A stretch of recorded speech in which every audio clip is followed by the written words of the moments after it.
గత వారం రోజులుగా తిరుపతి ప్రతిష్టనే ఈ రాష్ట్ర ప్రతిష్టనే మంట కలపటానికి కలియుగ వెంకటేశ్వర స్వామిని రాజకీయాల్లోకి లాగి చంద్రబాబు రాజకీయ లబ్ధి పొందాలన్నటువంటి ప్రయత్నం ఆ దేవుడు క్షమించడు.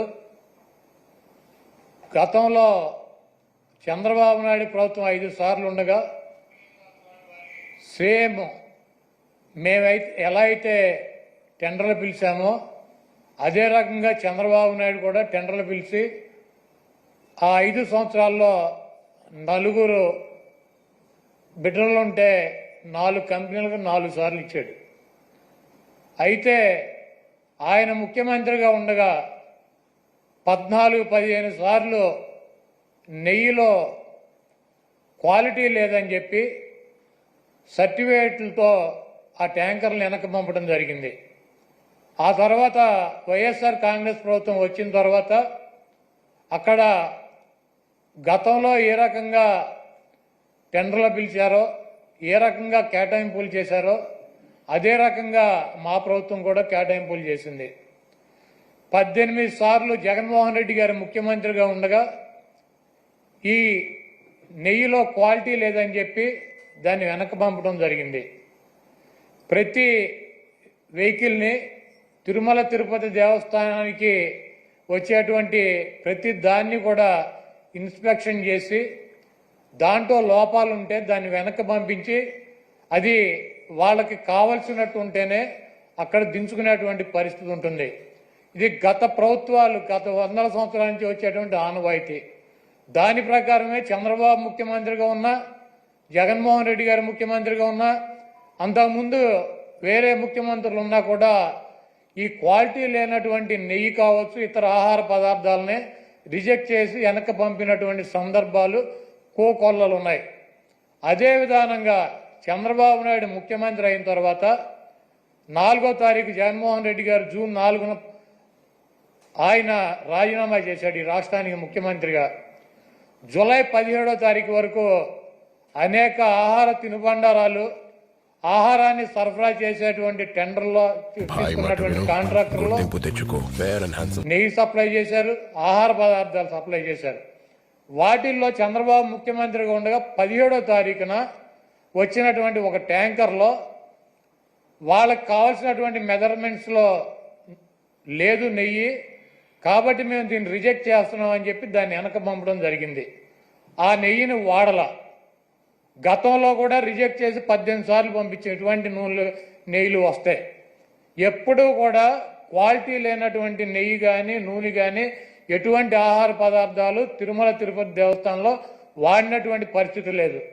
17వ తారీఖున జూలై 17వ తారీఖున ఏం ఫస్ట్ టైం కాదు రిజెక్ట్ అవటం, కొన్ని 100 సార్లు రిజెక్ట్ అయినాయి అదే తిరుమల తిరుపతి దేవస్థానంలో. దానిని చంద్రబాబు నాయుడు రాజకీయ లబ్ధి కోసం జంతువుల కొవ్వు కలిసింది, ఆ కొవ్వుతో లడ్డూలు తయారు చేశారు, వాటిని ప్రసాదాలుగా భక్తులకు ఇచ్చారు. ఈ దేశంలో ఉన్నటువంటి వెంకటేశ్వర స్వామి భక్తులు తిరుపతి వెళ్ళినాళ్ళు లేకపోతే ఎవరైనా నాబోటాళ్ళు వెళ్ళి లడ్డు తీసుకొచ్చి 10 మందికి పంచి పెడతారు. వీళ్ళంతా కూడా అపవిత్రమైనటువంటి ప్రసాదాన్ని తీసుకున్నారు.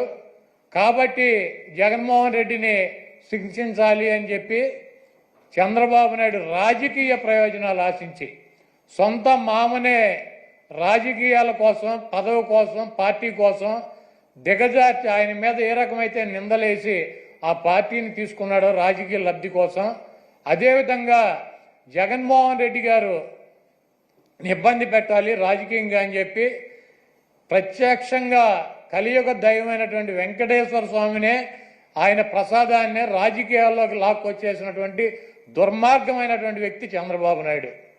ఈరోజు ఇటువంటి దుర్మార్గం చేసి ఆలయ ప్రతిష్టని వెంకటేశ్వర స్వామి విశిష్టతని దెబ్బతీసినటువంటి ఈ చంద్రబాబు నాయుడు గారికి బుద్ధి రావాలని చెప్పి దీనిలో ఎటువంటి తప్పు జరగలేదన్నది ప్రజలకి తెలవాలని చెప్పి 1కి 10 సార్లు చెబుతున్నాం. ఎందుకంటే ఆ ప్రసాదం సేవించినటువంటి ఏ భక్తుడు కూడా కల్తీ ప్రసాదాన్ని తీసుకోవాలా, అక్కడ రిజెక్ట్ అవుతుంది. మొన్న వచ్చినటువంటి వెహికల్ కూడా, ఆయన ముఖ్యమంత్రిగా ఉండగా వచ్చినటువంటి వెహికల్ కూడా రిజెక్ట్ అయ్యి వెనక్కి వెళ్ళింది, అది వాడల. అటువంటి పొరపాటు తిరుమల తిరుపతి దేవస్థానంలో జరగడానికి అవకాశం ఉంటుందో, అక్కడ ఉన్నటువంటి బోర్డు కానీ, అక్కడ ఉన్నటువంటి ల్యాబులు కానీ, అక్కడ ఉన్నటువంటి ఉద్యోగులు కానీ ప్రతి వస్తువుని టెస్ట్ చేసే లోపలికి అనుమతి ఇచ్చేటువంటి పరిస్థితి ఉంటుంది. రిజెక్ట్ అయిన సందర్భాలు కోకొల్లలో ఎవరూ కూడా మేమేదో అపచారం చేశామనో, లేకపోతే జంతువులు కొవ్వు కలిసినటువంటి ఆహారం తిన్నామనో ఎవరూ కూడా బాధపడాల్సినటువంటి అవసరం లేదు. ఇది గతంలోనూ జరిగింది, ఇది ప్రాసెస్ జరుగుతూనే ఉంటుంది. ఎక్కడా కూడా ఏ ల్యాబ్ కూడా డైరెక్ట్గా దీంట్లో పశువులకు సంబంధించినటువంటి కొవ్వు కలిసిందని చెప్పి ఇవ్వాల. ఇలా జరిగి ఉండొచ్చు, అలా జరిగి ఉండొచ్చు. దీని మీద ఇంకా క్షుణ్ణంగా పరిశీలించాలని చెప్తే ఆ పనికిమాలిన రిపోర్ట్ ఒకటి తీసుకొచ్చి ఇది జరిగిపోయింది, తినేశారు, వండేశారు, స్వామికి పెట్టేశారు అని చెప్పి ఒక దేవుణ్ణి అడ్డం పెట్టుకుని రాజకీయాలు చేయడానికి దిగజారిపోయినటువంటి వ్యక్తుల్ని ఏమనాలి? ఇటువంటి వ్యక్తి ఈ రాష్ట్రానికి ముఖ్యమంత్రి. అంత ప్రతిష్ట కలిగినటువంటి గుడిని, అన్ని మహిమలు కలిగినటువంటి ఆ స్వామిని రాజకీయాల కోసం ఎవడన్నా అన్నం తినేవాడు బజారు లాగుతాడా? చంద్రబాబు నాయుడు భక్తుడా? నాకు 50 సంవత్సరాలు, 50 సంవత్సరాలు 40 సార్లు నేను తిరుపతి వెళ్ళా, 20 సార్లు గుండు కొట్టించుకున్నా, 15 సార్లు కింద నుంచి నడిచి వెళ్ళా, ప్రతి సంవత్సరం వెళ్తా. చంద్రబాబు నాయుడు ఎన్నిసార్లు గుండు కొట్టించుకున్నాడు అక్కడికి వెళ్ళి? వెంకటేశ్వర స్వామికి ఇష్టమైనది ఏంటి? భక్తులు, మహిళలు కూడా వెళ్ళి గుండు చేయించుకుంటారు, మహిళలు కూడా వెళ్ళి గుండు చేయించుకుంటారు. ఈయన ఎన్నిసార్లు చేయించుకున్నాడు? ఈయన వెంకటేశ్వర స్వామి భక్తుడా? రాజకీయాలకు వెంకటేశ్వర స్వామి వాడుకుంటాడు. జగన్మోహన్ రెడ్డి గారిని రాజకీయంగా దెబ్బ కొట్టాలంటే నువ్వు డైరెక్ట్ రా, ఆయన సిద్ధంగా ఉన్నాడు. వెంకటేశ్వర స్వామిని, మతాలని, కులాలని విచ్ఛిన్నం చేసి ఇది పెద్ద కుట్రగా మేము భావిస్తున్నాము.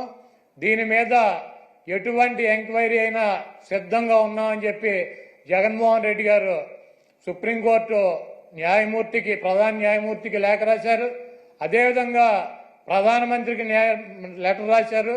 మీరు ఎటువంటి విచారణ జరిపినా వైఎస్ఆర్ కాంగ్రెస్ పార్టీ మేము సిద్ధంగా ఉన్నామని చెప్తే సిట్ అని చెప్పి, ఈయన సిట్ అంటే కూర్చున్నవాడు, స్టాండ్ అంటే నుంచున్నవాడు ఒక ఆఫీసర్ని వేశాడు. ఏం రాస్తాడు? లోకేష్ దగ్గరికి, ఈయన దగ్గరికి వెళ్ళి ఏం రాయమంటారు సార్ అని చెప్పి అడిగి రాస్తారా సిట్ రిపోర్టు? మీకు దమ్ముంటే సుప్రీంకోర్టు ప్రధాన న్యాయమూర్తితో విచారణ జరిపించండి, లేకపోతే సిబిఐతో విచారణ జరిపించండి. ఏమీ లేవు. సిట్ అంటే కూర్చునేవాడు,